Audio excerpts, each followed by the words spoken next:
I'm Jenni Russell. Welcome to UK Health Radio, the world's #1 talk health radio station. Available on Alexa, available on podcasts. You can listen to that through Apple, you can listen to Audio Boom, Google Podcasts, Spotify. How you doing? I hope, like me, you to remember that you are blessed and highly favoured, a magnet for miracles, the solution to someone's problem, and the answer to somebody's prayer. There is no other platform that talks about health more and has a bigger focus purely on health in every aspect than UK Health Radio. And for me, it's a privilege to be on this platform. So amongst some esteemed colleagues, looking at every area of mental, emotional, physical, spiritual, and psychological health. And my show, Her Health and Happiness, is dedicated to female intimate health and the whole person. And so this week we're going to celebrate that.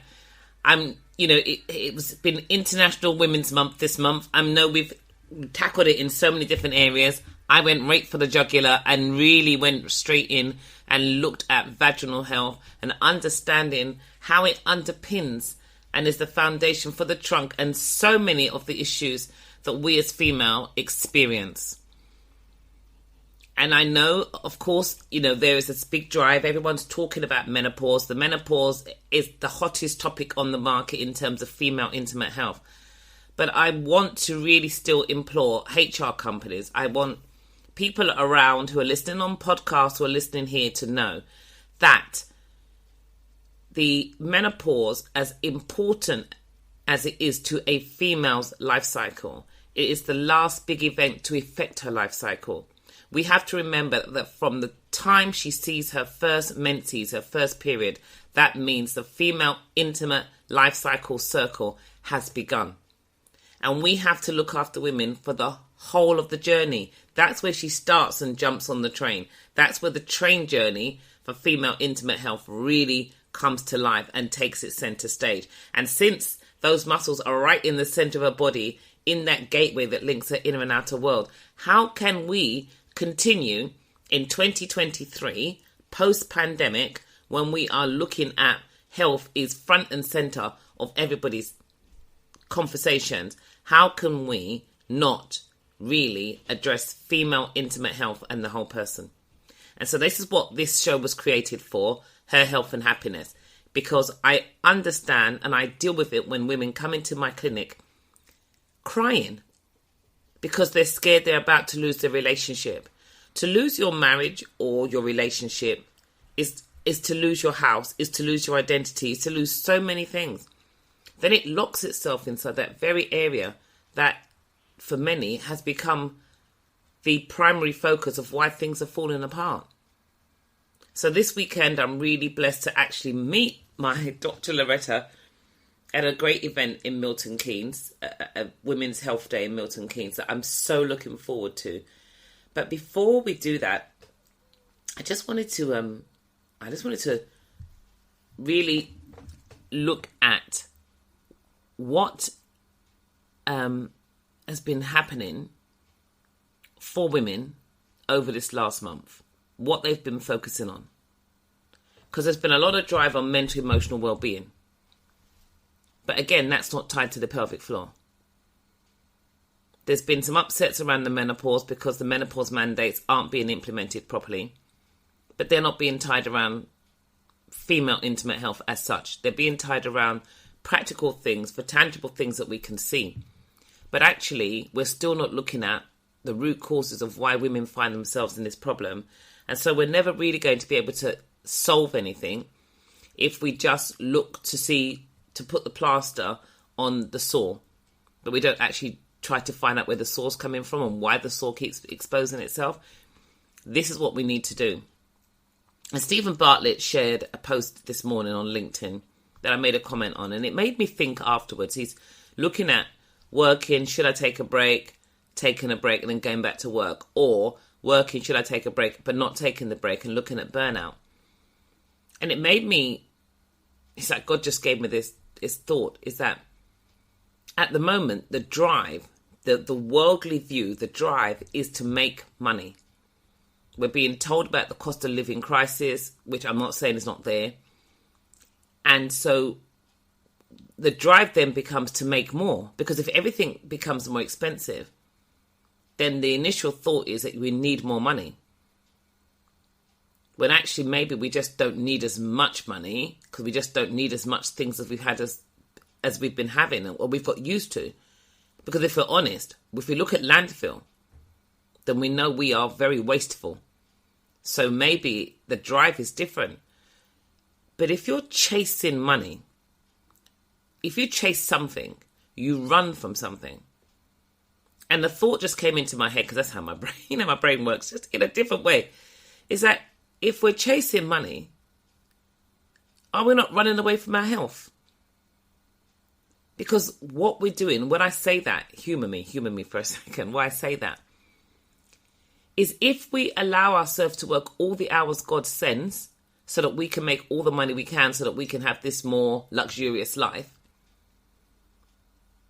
then is it not at the detriment of our health? Because we're not thinking about the importance of sleep and what sleep does in terms of repair, rebuild, restore and refresh.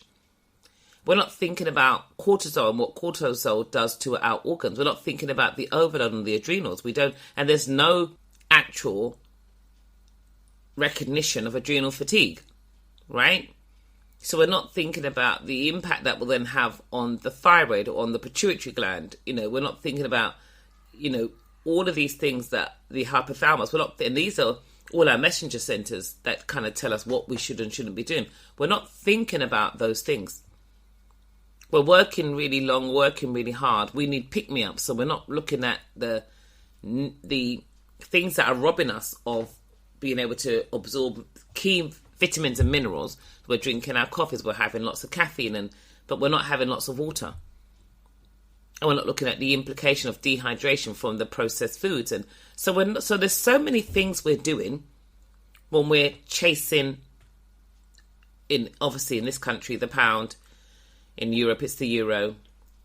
America, places it's dollars. So when we're looking at chasing whatever currency we use, what are we actually running away from?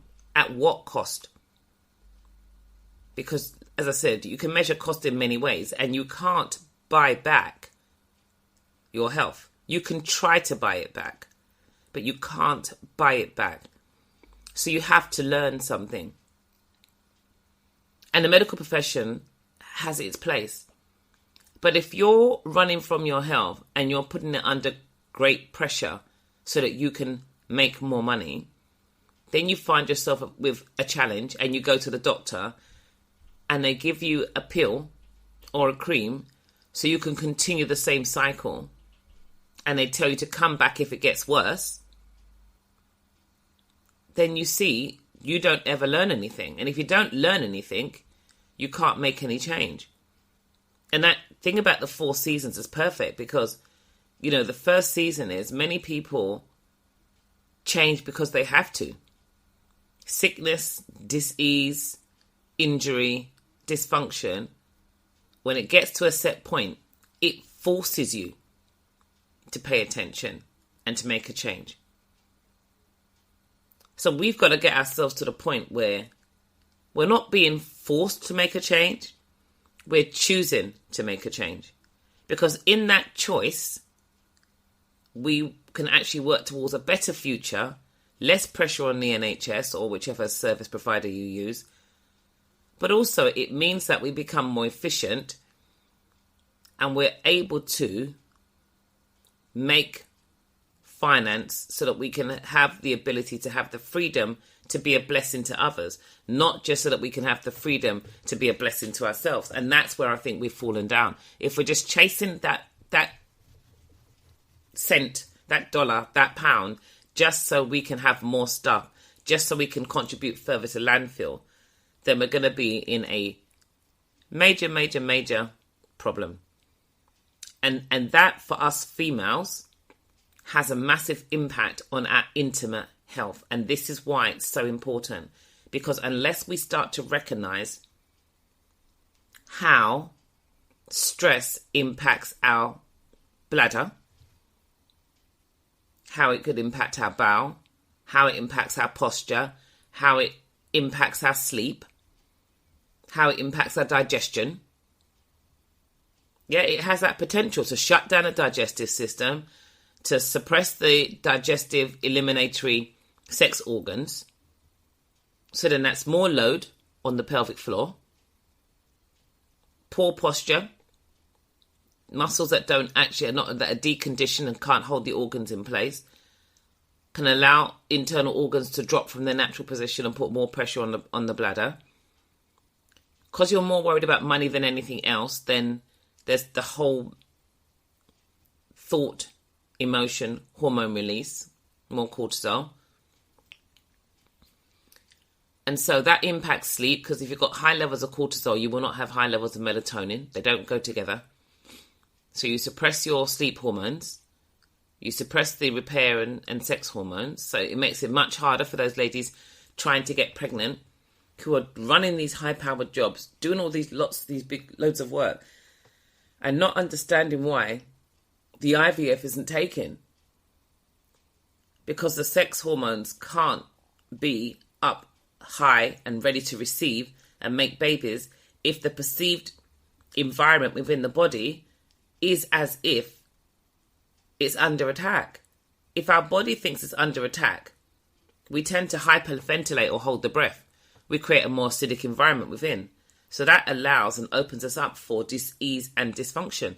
So we've got to understand that there is we are fearfully and wonderfully made. Fearfully and wonderfully made. But we don't understand it. We don't take the time.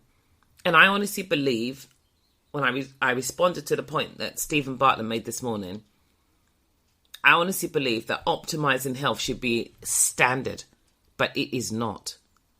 If it was, then our standard soaps would not be all based around the pub. Because drinking as a pastime hobby and a standard thing to do every day is not going to optimize our health. But that's it. We're going to go out. Let's have a drink before we go now. Let's have a drink before we get into where we're going to go.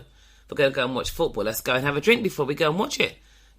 So we're all emotionally charged and our bodies are running an overdrive. But we are being taught that we can have as much as we want because we're looking at this life where everybody wants to be a millionaire. And not because they want to be a millionaire because they're going to put themselves in a position to see how they can serve the community or their family better. It's so they can have more than one car, have this big house, and have this tangible life that they can put on social media. But actually, the actual physical equivalent of that is sickness. It's disharmony. It's dis-ease. We're not having peaceful sleep. We're not getting quality sleep. We're not having what we have. We're not having great relationships that are lasting for lives and life. We're just throwaway. And so at some point, somewhere along the line, we've just got to kind of wake up and go, it's actually time to maximize my health first. Mentally, emotionally, physically, spiritually. To inspire my circle of influence. To not be so wasteful. And to not be so quick to say, right, that's it. No, you've had 2 chances. I'm going to try someone else. We just need to get to that point where we can enjoy life and we can make better choices that don't just benefit us, but benefit our environment, benefit our community. And, we won't have to I don't know. I mean, I don't agree with this 15-minute cities that the mayor's trying to create. That's ridiculous, because you should be able to travel freely around and explore things. But also, it shouldn't be that there are communities where you can definitely tell there's no investment and there's no incentive to want to stay there. The drive to get out makes sense. It shouldn't be like that. We shouldn't have clusters of beauty surrounded by innate poverty and, underinvestment. That shouldn't be what we've got, but it is. And then we call ourselves a first world country. We should not be like this. there shouldn't be so much judgment and prejudice and hate, and there shouldn't be so much covetousness. Now, I do know, as I said, I'm a child of God, and people say it's a man-made book and it's set of rules and regulations. Well, on the 23rd of April, you've got a rule you have to follow. If you don't answer an alert on your phone, which I don't know, it's supposed to be an alarm in case the whole country floods at the same time. Never known that in our lifetime. No one's asking any questions. That's a rule. If you don't follow that rule, according to that rule, even though they've broken and they've breached GDPR by sharing your data with everyone, if you don't follow this rule, you can't use the phone you pay for. But we don't want to follow it. It just says, in the last days, men will become lovers of themselves and greedy. And what we're experiencing, that's in 2 Timothy 2. And it's read that. That's quite rugged. But it's what we're experiencing. 50 years ago, MPs were not celebrities. Now everybody's a celebrity. The question is why? Why does everybody have to be seen? That's the question. And why are we about self-importance? We're about serving ourselves and promoting ourselves. At what cost? That's the question that I think needs to be answered. But we're going to have a commercial, play a trail, and we're going to come back and talk about the event that's happening this weekend. UK Health Radio, the station that makes you feel good.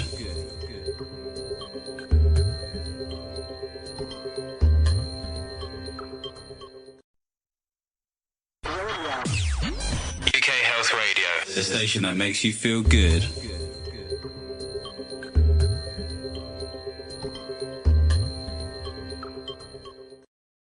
Now, some of the things that we struggle with as females are fibroids. Many women have fibroids. I know they tend to be more prolific in women of colour. But fibroids, hysterectomy is actually on the rise. And many women really don't need to lose their womb. But there's hysterectomy that's on the rise. So this Saturday in Milton Keynes, the first annual conference, UK Fibroids, Hysterectomy and Beyond, is being held.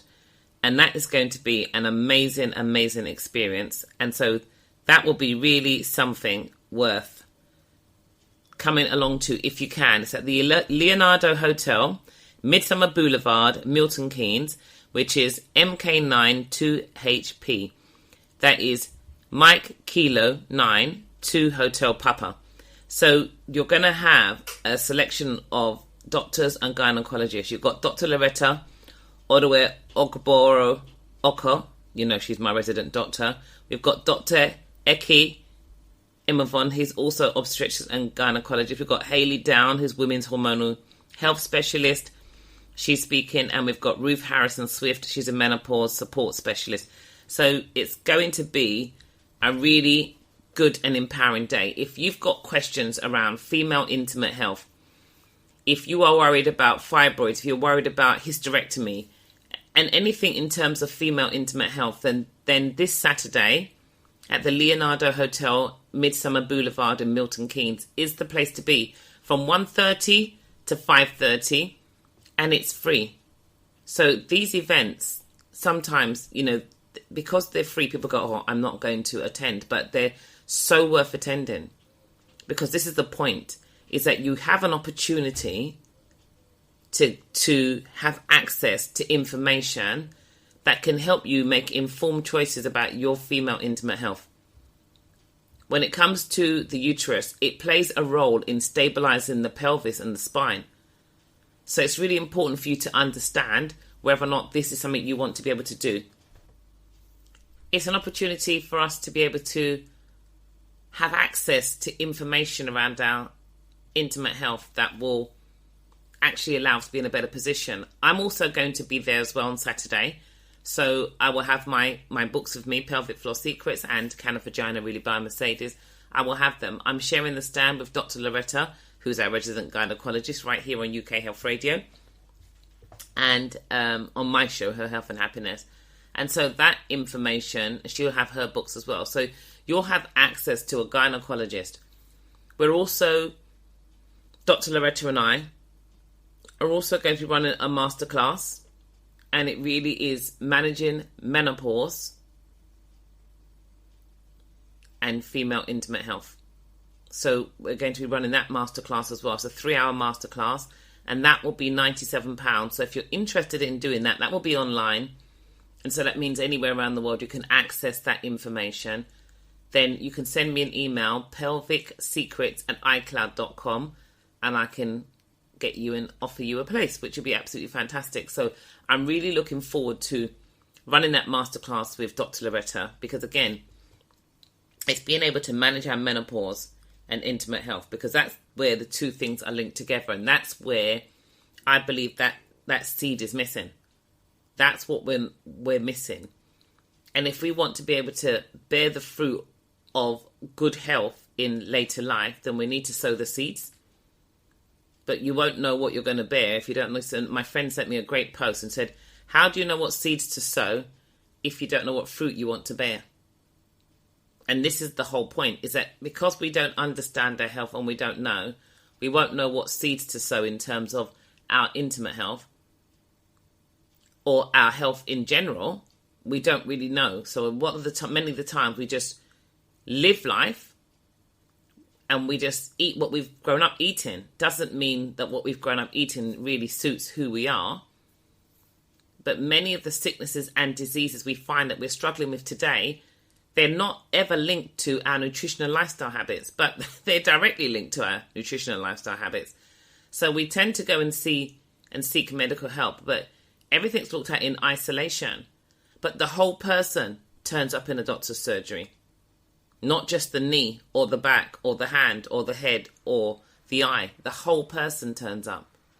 But you don't have that time with the doctor. You got to think 70 million people in this country alone. You could never have the amount of time you actually need to explain.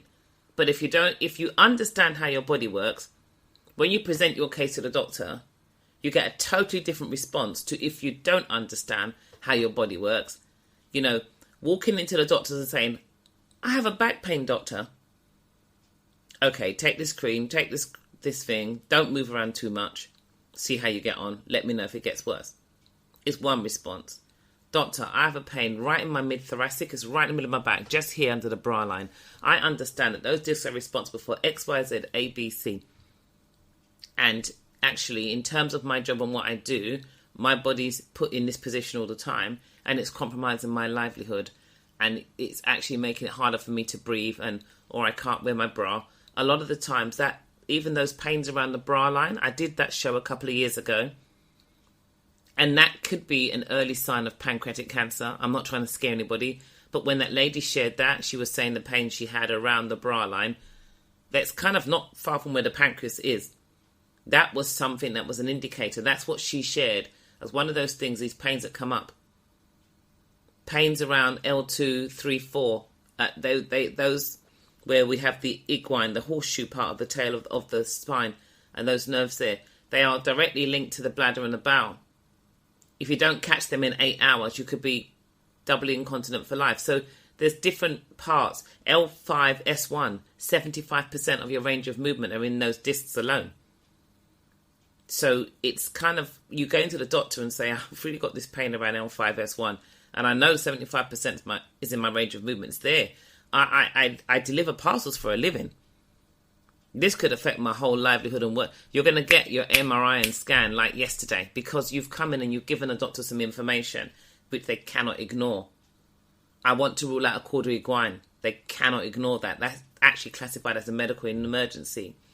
I suddenly getting these sharp pains right around my bra line, and I have been told that can be one of the symptoms to check for pancreatic health. You get a different response, and that's what I'm saying about when we start to understand our bodies and understand the organs can't talk, so they talk through muscles, and they refer and reflect. That's when we know. That's why people say they have the numbness down the left arm and the shoulder pain, but it reflects to the heart. And it could be a link of a heart issue. So this is where you start to learn a bit more about your body. And when we start to learn as females about our intimate health, how, constipation can also be linked to and be a sign of not letting go.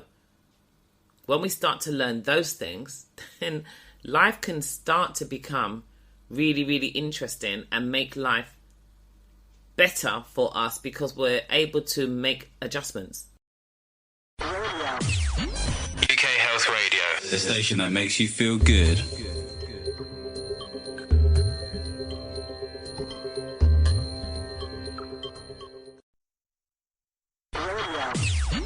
UK Health Radio, the station that makes you feel good.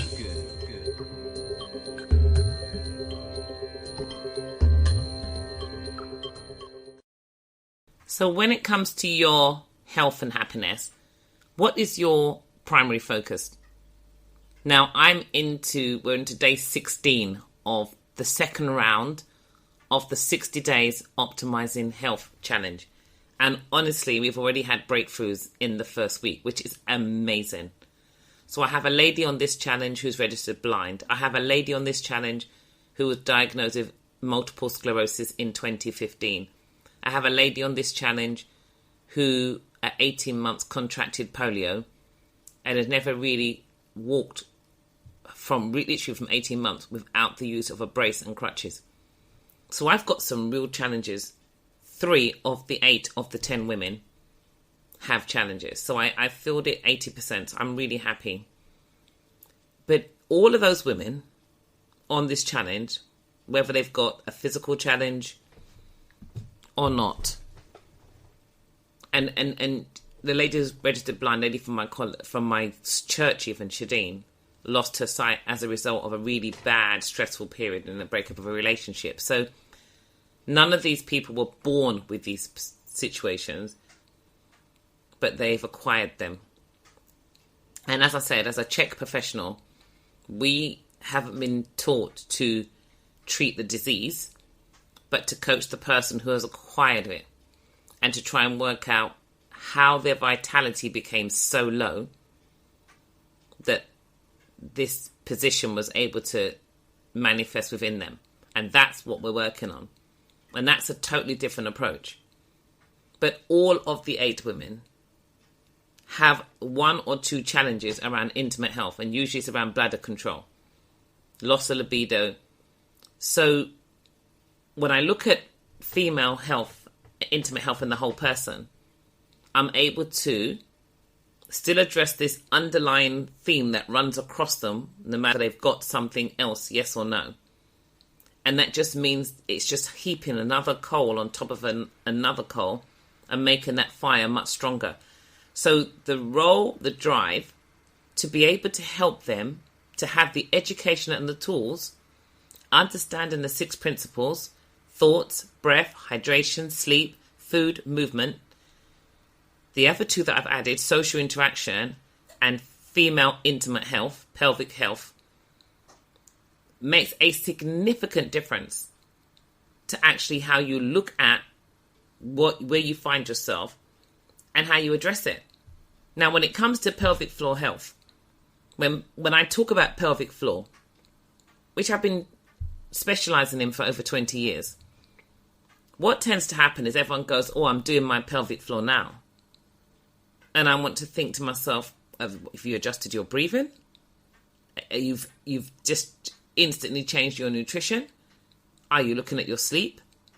Are you considering the way in which you're thinking and the impact on what emotions and hormones you're releasing and how that impacts the body? Are you looking at movement ability? Are you looking at digestion? Are you looking at how you hold on to things or let things go? Are you looking at your posture and performance and how that impacts your pelvis and thus your pelvic floor? There's so many different variables. But once I'm able to establish what my client's goal or dream is, what their challenge is, I'm able to let them know which one of those principles is the one they need to focus on to get themselves where they need to be. Now, the natural thought would be for someone who has been using walking aids all their life, the natural thought is they need to have loads of strength in their muscles, and you need to strengthen their muscles. Of course you do. But what you need to do is make sure the muscles have the nutrients in the first place that they're able to grow so they can be strengthened. So before you start focusing on jumping in to try and see what range of motion or movement you can get, you need to find out what the nutrition is that actually supports what you're going to do. Then you need to find out whether or not there's the hydration to actually support the nutrition that supports what you're going to do. Then you need to find out the rate of diaphragmatic excursion that supports that, because it's the oxygen that's carried around by the breath around the body that carries the nutrients to all the extremities. So can you see, whilst I need to focus on strengthening the muscles, I need to make sure the muscles are being hydrated, oxygenated, and they're getting the nutrient density and quality they need, so that when I try to start to strengthen those muscles, they actually have what they need to be strengthened. And that's the difference. That's what makes all the difference. When I look at my lady with multiple sclerosis and I find out it came from a stress situation, then I have to look at the stress management, the stress profile, the history, and how the mind is able to manage that and willing to be open to make different choices. I have to look at the impact that thoughts, emotion, hormone, organ response is having on the body has affected the breath, because the body's gone into shock, right? So I've got to look at the breath, because that's life force energy. I've got to be able to look at those things. Or I've got to coach the client to understand and agree to look at those things, because that's how we're going to actually be able to start to reverse things around. Then, of course, we definitely have to look at nutrition. And all of those things come back in before we can really start to look at strengthening. We want to strengthen the person, but we've got to strengthen their thought process first. So this is why this job is amazing in one breath and challenging in the next. But when that one client is able to have the breakthrough they want and actually see that tiny speck of light in that darkness and know if they keep going, the light will get brighter, meaning they will get better, then that's great. And that's the reason why the investment sometimes is greater, because they need to be coached through it. And the first year is the most challenging year. So we start with the 60 days, and when people realize where they need to be, their choice is to then whether they decide to carry on and invest further. And that is a big jump, and it is a big investment. But you've got to invest into yourself if you want to get yourself well. You've got to recognize that also maybe the investment is a teaching tool to build your own business, to become the help, the blessing, the coach for someone else that's struggling with the same thing that you've been struggling with, and that you've realized that, wow, I could change my life around for the better. You can change that around. You can become the catalyst for change, because it's from personal experience. You've got the coaching and you've got the personal experience. So there's many ways in which you can look at getting a return on your investment. First and foremost, quality of life. Reversing and getting rid of those symptoms. Maybe the doctors want to talk to you about how did you do it. Because now you become an anomaly and, you know, you're unique, and it's like, but what do you mean you didn't use that medication? And what do you mean you made these changes? Of course, pharmaceuticals and doctors will always want to say it's the drugs that did it.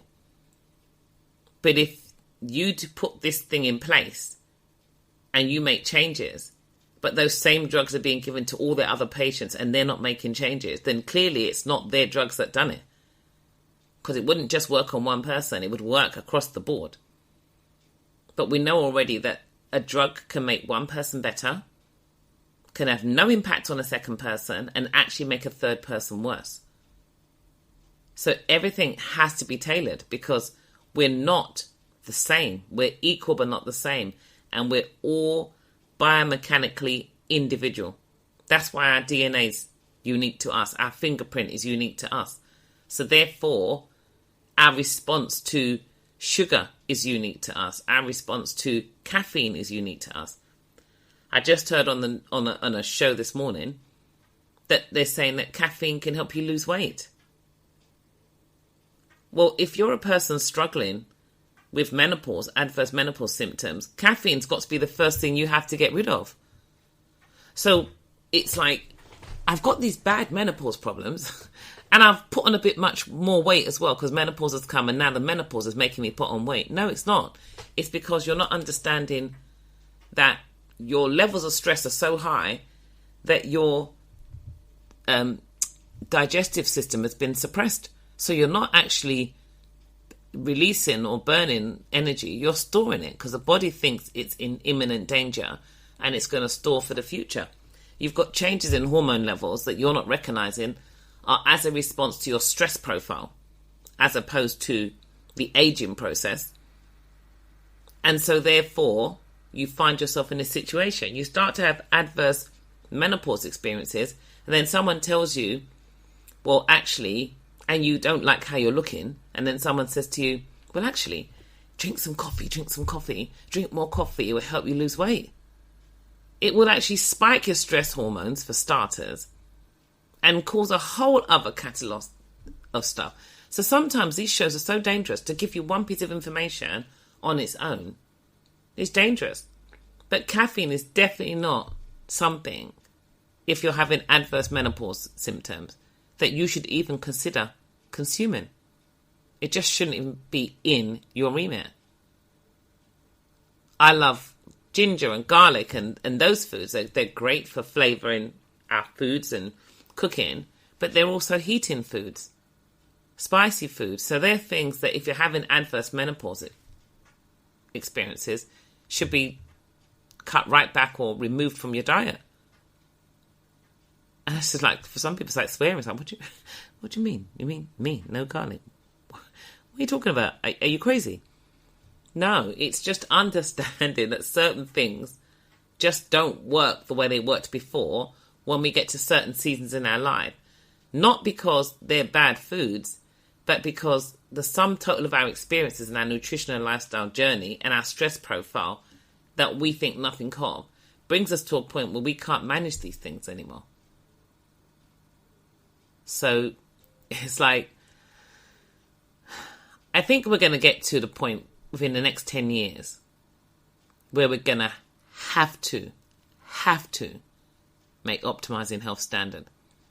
Because there's only so much money these pharmaceuticals actually keep wanting to take from us in exchange for draining us of our health before people really start to wake up and say, do you know what?